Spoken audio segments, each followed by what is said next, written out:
for holding this hearing, and thank you so much to our witnesses for participating in the hearing.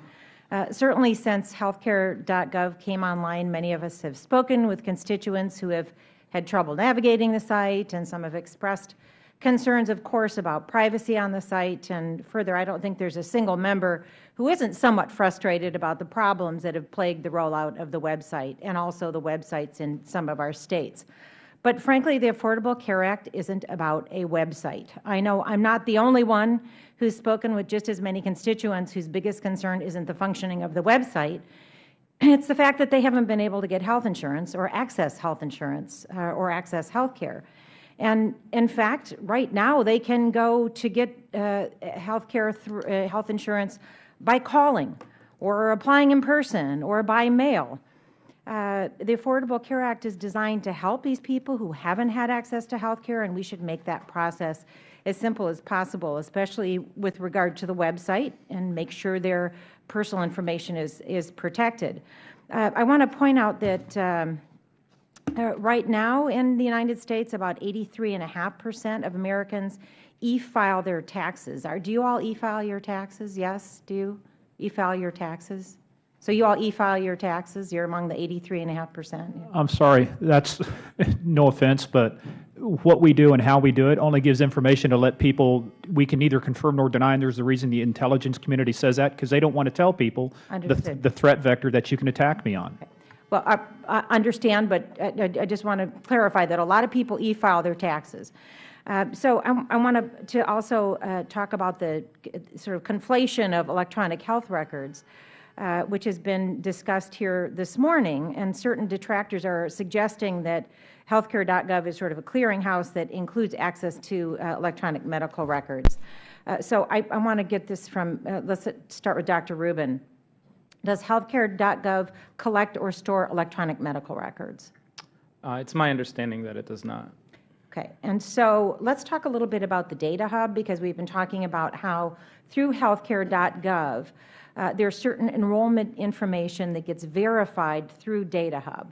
So it's my understanding, and I'd like Dr. Rubin confirmation of this, the Data Hub is not a database. It does not store information. Is that your understanding? My understanding of what the Data Hub is that it's a queue of requests that are supposed to go out to different entities for information. And so once a request gets processed, it's taken off of the queue and it's not stored. Okay, so the data is not stored. I just want to clarify that. It's used to verify information, but not stored. It's not a database.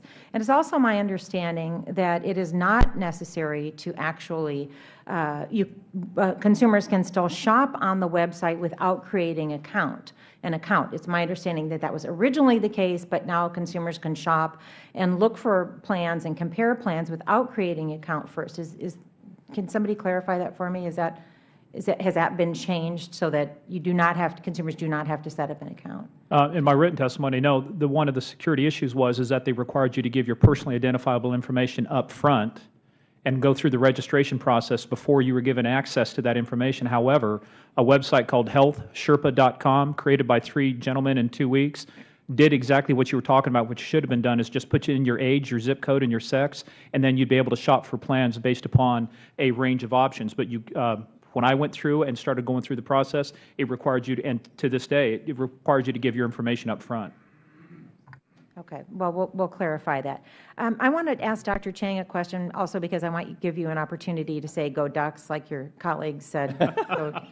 In the lead up to this hearing, we've heard the reports about the attacks on the website, the distributed denial of service attacks. So how would you describe those attacks, and how might they compromise the functionality of Healthcare.gov?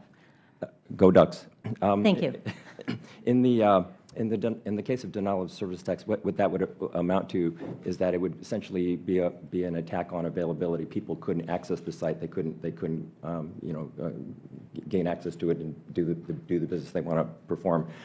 I guess I would mention sort of more generally, as we talk about the fact that the web is sort of this extremely powerful place. It is also sort of a dangerous place. I got some statistics out of 2012, and it basically talks about how 86% of websites have at least one serious vulnerability. The average website had 56 serious flaws. The organizations only fixed 61% of these, and it took an average of 193 days. I mean, so basically, we have this powerful capability in which we can launch all these sort of wonderful things, but the downside is that this power results in some danger. Right. And my time has expired, but I want to thank you for your expertise, all of you for being here today. It seems like there's a lot of places where people put in their Social Security number, and it doesn't. Yes, we need to fix things, but that happens in a lot of places now. So I yield back. Thank you, Mr. Chairman.